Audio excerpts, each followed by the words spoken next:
Добрый день. Индивидуальный расклад на тему работы и взаимоотношения с коллегой. Расклад по запросу. Так, переворачиваются карты прямо сразу. Мечи. Конфликтная ситуация, да? Переживания сразу.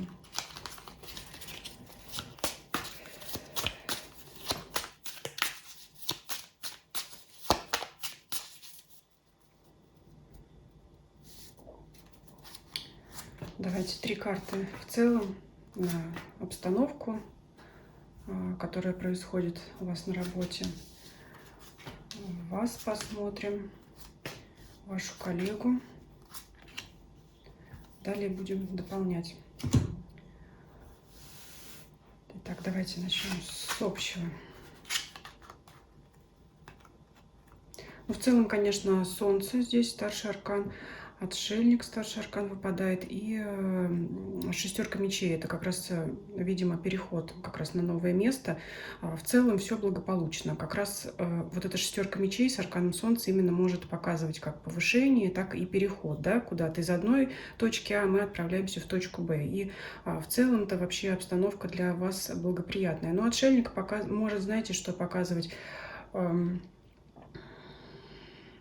Конечно, это карта одиночества, но вот в сочетании все-таки с картой Солнца это, конечно, смягчает значение отшельника. Здесь, знаете как, ну, напрямую вникать в новые обстоятельства, обязанности, погружаться, то есть в это во все. И в чем тут основной смысл? В том, что отшельник — это человек с фонарем, который идет во тьме. То есть вот этим светом прокладывать себе дорогу. Что это означает на бытовом плане, в плане работы, карьеры? Это именно вот пробивать себе вот этот свет, и, скорее всего, вам придется это делать собственными силами. Не вижу я, чтобы тут вам прямо кто-то помогал. То есть вряд ли тут будет человек, который будет сидеть с вами на соседнем стульчике, подсказывать вам что да как. Во многое, скорее всего, вам придется вникать самой, то есть вот идя вот как вот с этим лучом света. Но это в целом. А вообще очень благоприятно. Главное здесь Солнце. То есть основное, ну, позитивное, скажем так, в целом.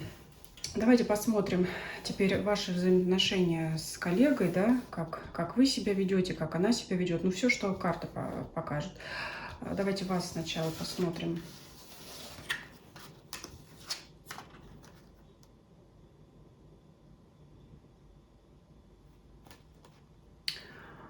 Ну, вы знаете, здесь такая ситуация с вашей стороны, что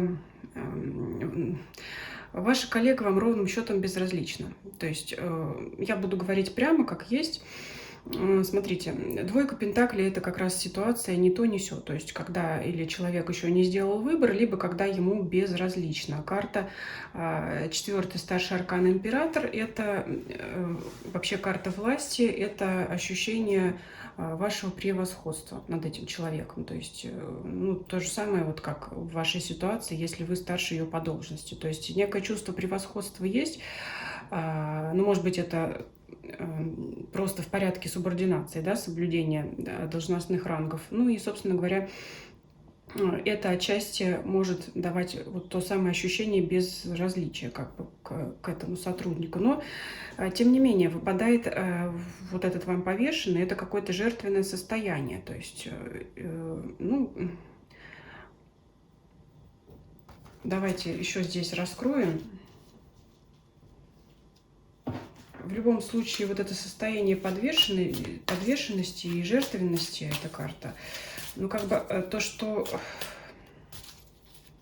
вы вынужденно попали в эту ситуацию, несмотря на вот этот свой статус императорского ранга. Давайте раскроем еще повешенную.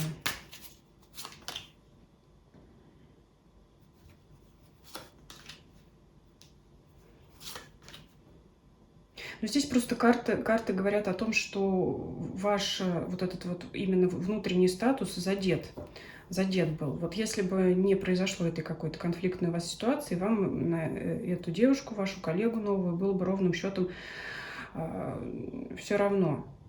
но вас это злит, вот по королеве мечей, и, ну, знаете, вот как здесь рыцарь жезлов, это, ну, собственно говоря, жажда мести какая-то. Вот есть, хочется отомстить, хочется ей ответить, и злитесь вы на нее, но выжидаете по умеренности.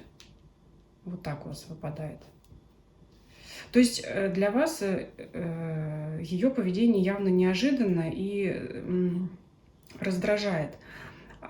Королева мечей рядом с умеренностью говорит о том, что, вы знаете, хочется ответить человеку, но то ли сразу слов нужных не подобрать. Это, вы знаете, как если человек иногда за словом в карман не лезет, то это обратная ситуация. Это когда поведение, слова вводят в ступор, и возникает злость такая подавленная. Хочется ответить, но тем не менее она вот прячется внутрь. Давайте посмотрим. Тут, я думаю, все понятно. Здесь как бы злость, обида на как бы нарушение вот этого вашего статуса. То есть, грубо говоря, ну как она смеет так со мной разговаривать. Вот, проще говоря, вот так вашу ситуацию можно описать. Давайте смотреть, а теперь в чем проблема со второй стороной, с коллегой, с вашей. Так.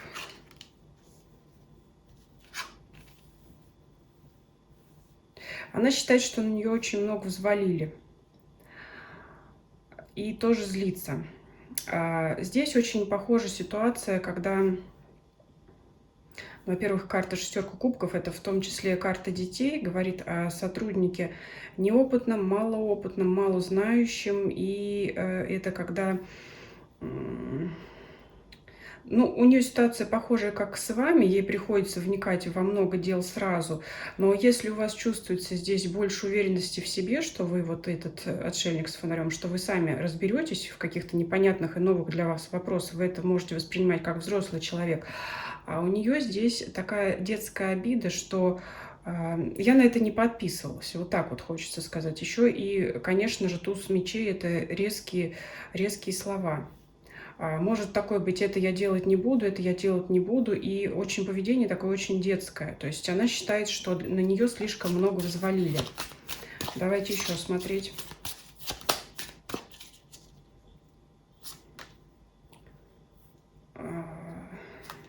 Восьмерка мечей, король пентаклей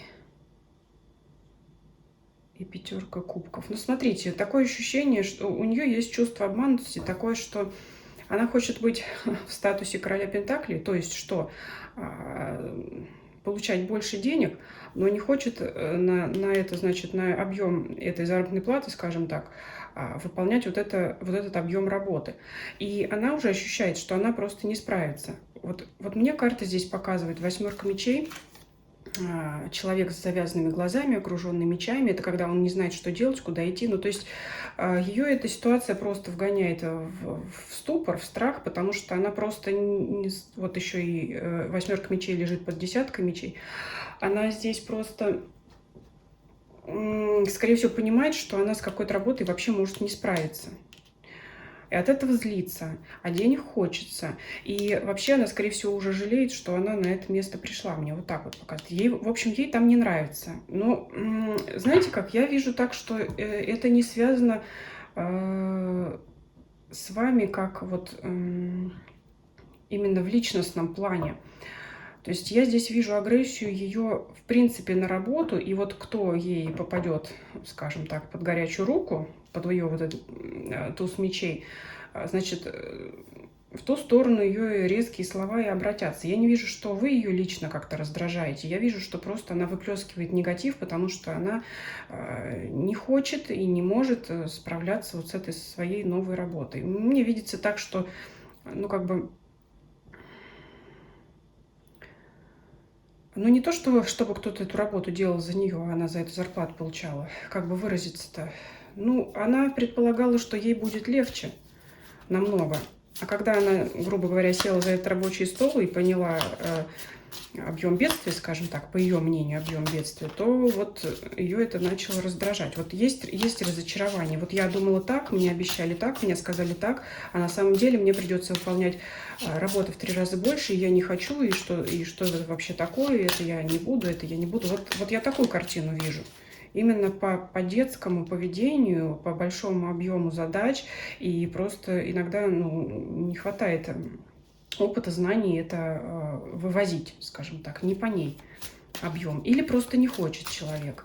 Ну, хочет она или не хочет, это, собственно говоря, ее дело. Давайте посмотрим все-таки еще раз, зададим личностно к вам какая-то есть у нее неприязнь, и что вообще с этим делать, как будет развиваться. Давайте по порядку.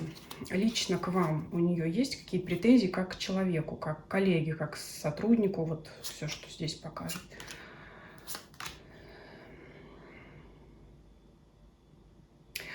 Знаете как? Выпадает Луна.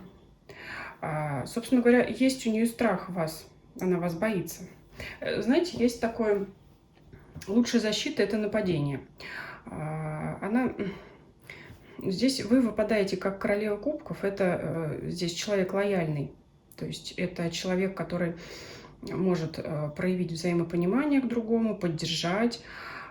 И она, ваша коллега, понимает, что у нее ситуация здесь, вот как еще по аркану влюбленной, на выборе. Она понимает, что могло быть хуже.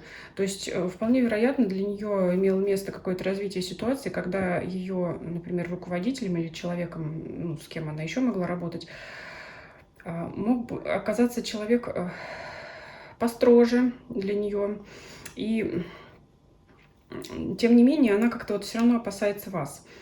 Бросает резкие слова, чувствует, знаете, как сказать, чувствует кошка, чье мясо съела. Она все равно вас боится. Но, скорее всего, вести она так себя не перестанет. Но это туз мечей больше о ее характере говорит как о постоянном характере, то есть постоянной черте характера, о ее постоянном поведении. Скорее всего, она ведет себя так практически со всеми. Вас все равно боится. Возможно, она боится, что когда она не справится со своей работой, вы ей будете какие-то предъявлять претензии, хотя с вашей стороны я пока к ней претензий никаких не вижу, кроме на вот эти вот выпады ее. Все равно боится. Ну, я вот спросила здесь вопрос личное отношение к вам, вот показывают страхи. Нет неприязни к вам, есть страхи. Ну, скорее всего, как более опытного сотрудника, да, исходя из вашей ситуации. И вот на выборе. Она все-таки понимает, что если не вы, то могло быть хуже. То есть она, может быть, чувствует где-то вашу мягкость, где-то как раз то, что вы по умеренности можете промолчать, перетерпеть. И она подсознательно все равно чувствует, что рано или поздно ее выпады могут привести к тому, что ее Луна реализуется из страхов в реальную жизнь. То, что вы все-таки ответите, то, что вы в ней пробудите эту королеву мечей. Она это понимает. Так, и исходя из этого следующий вопрос. Продолжит ли она себя вести в том же духе? Продолжит ли она дальше себя так вести?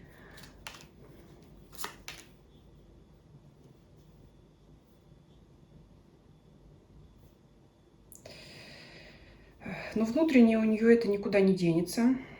Все это у нее останется. Вот это неприятие. Единственное, что по звезде и двойке мечей она, знаете, как постарается от вас отдалиться. Но это что-то типа игнора, насколько это возможно в рабочих отношениях. То есть она постарается с вами общаться по минимуму. И не потому, что она там осознала какие-то свои ошибки, а потому что она будет по своим страхам стараться сдерживать свои эмоции. Мне вот так вот выпадает. То есть она все равно будет злиться, раздражаться, но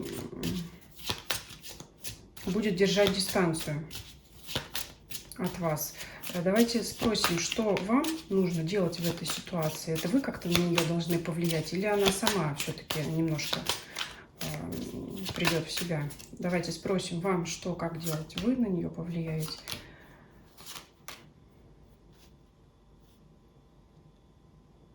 Ну, знаете, все-таки здесь надо, конечно, пресекать. По карте смерти надо пресекать, но карта мир показывает, что не стоит действовать ее же. Я просто тут прикрыла эту карту мира несколько. Она здесь у нас вот так вот открытая. По карте смерть, конечно, с вашей стороны это надо пресекать, но мягко. Как конкретно это сделать? Вы знаете как? Восьмерка кубков – это карта отдаления. То есть нужно действовать так. Я думаю, несмотря на всю сложность ее работы, она оттуда никуда не поспешит. Здесь возможен такой совет. А, Конечно, вы послушаете и решите для себя, насколько это уместно, но я здесь так вижу ситуацию. Я уже сказала, что человек не очень опытен в своих вопросах, в выполнении каких-то конкретных задач, скорее всего, она одна с ними не справится. И вам, может быть, нужно ей показать, когда ей потребуется ваша помощь, не помогать, дождаться, когда она вас попросит. То есть, ну, прямо скажем, поставить ее в слабое положение, когда она действительно будет от вас зависеть. Ей просто не будет выхода, как именно, знаете, как она придет к вам, например, вот возникла какая-то конкретная служебная задача, задание, она не будет знать, как его выполнять, вынудите ее прийти к вам за помощью. И тогда ей так или иначе придется, скажем, переобуться и вести себя по-другому. Вот хотя бы по звезде и по мечевым картам. Ну, скажем так, между вами останется все равно эта холодность, но здесь хочется сказать так: знай свое место. Но по гармонии. Не нужно действовать ее методами, ее вот этими мечами. Вы будьте достойны, как королева мечей. Значит, понимаете свой статус перед ней, а она должна понимать свой статус. И здесь вот через ее зависимость от вас вот эти отношения, они не нормализуются, я уже сказала, они не нормализуются, по крайней мере, вот снизится градус вот этого напряжения, конфликтности через ваше отдаление от нее. Вот. Когда она почувствует вот то, что, ну, скажем так, чем меньше вы будете общаться, тем лучше. А когда ей понадобится ваша помощь, она конечно, там тоже будет держать тоже свое лицо, но согласитесь, чем когда просто сидеть, вспыхивать, и когда ты зависишь от человека, ему требуется твоя помощь, все-таки он будет себя вести по-другому. Вот здесь мне так видится эта картина. И давайте еще Ленорман спросим что-то дополнительное. Вопрос задавать не будем. Что еще карта покажет? Возьму 3 карты в целом по ситуации.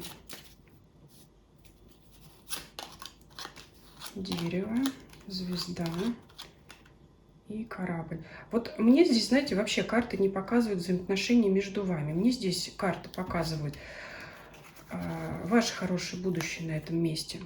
То есть дерево — это, значит, корни, это укрепиться на этом месте. Звезды — это перспективы ваши, то, куда вы нацелены. И ваш корабль, да, это ваши способности, все обстоятельства, может быть, люди вокруг вас, которые вам помогут развиваться на этом месте. То есть смотрите, что вы задаете вопрос об отношениях с коллегой, с которой эти отношения сложились не лучшим образом, а вместо этого, вместо ваших отношений, карта показывает, что нужно обратить внимание на вашу работу, на вашу карьеру. То есть собака лает, караван идет, как говорится. Я думаю, что я на ваш вопрос ответила. И, конечно, пишите в комментариях, что вы об этом думаете, потому что, ну, ситуация такая. Я не могу сказать, не стоит обращать на нее внимание, это неприятно, конечно, и сразу нам при перемешивании карта выпала 3 мечей. Это может вас, кстати, сильно ранить, сильно задевать.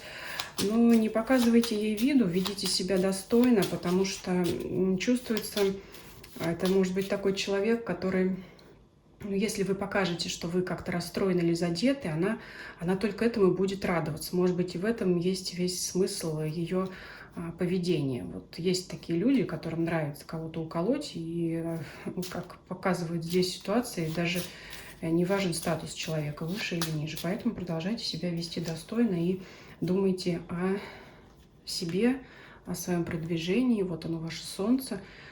И, в общем-то, я думаю, на этом все. Если кого-то еще интересует индивидуальный расклад, пожалуйста, обращайтесь. Электронная почта в описании канала и в описании под вашим видео. Спасибо за просмотр. До свидания.